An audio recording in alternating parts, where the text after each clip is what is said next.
Friends, నడుము నొప్పితో బాధపడేవాళ్ళు ఈ విధంగా రోజుకొకటి తిన్నట్లయితే మీ నడుము నొప్పి మట్టుమాయమైపోతుందండి. నడుము అనేది చాలా గట్టిగా తయారవుతుంది. అది ఏ విధంగా ప్రిపేర్ చేసుకోవాలంటే మినప సున్నుండలండి ఇవి.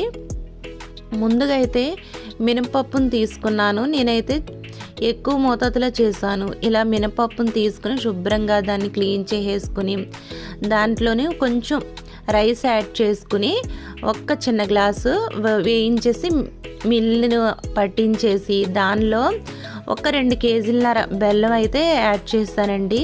ఈ విధంగా తురిమేసుకుని చక్కగా బెల్లము ఇదంతా కలిసేలాగా ఒకసారి అయితే కలిపేసుకుని దీంట్లోనే నేతితో చుట్టాలండి. నెయ్యితో చుడితే అనేది మనకి బలం. అది నేతితో ఈ విధంగా చుట్టేసుకుని ఒక క్యాన్లో అయితే పెట్టేసుకున్నాను. ఇలాగ డైలీ ఒక్కటి తిన్నట్లయితే నడుము అనేది చాలా గట్టిగా ఉండి నడుము నొప్పి బలహీనత అనేది పోతుందండి. ఖచ్చితంగా మీరు కూడా ట్రై చేయండి.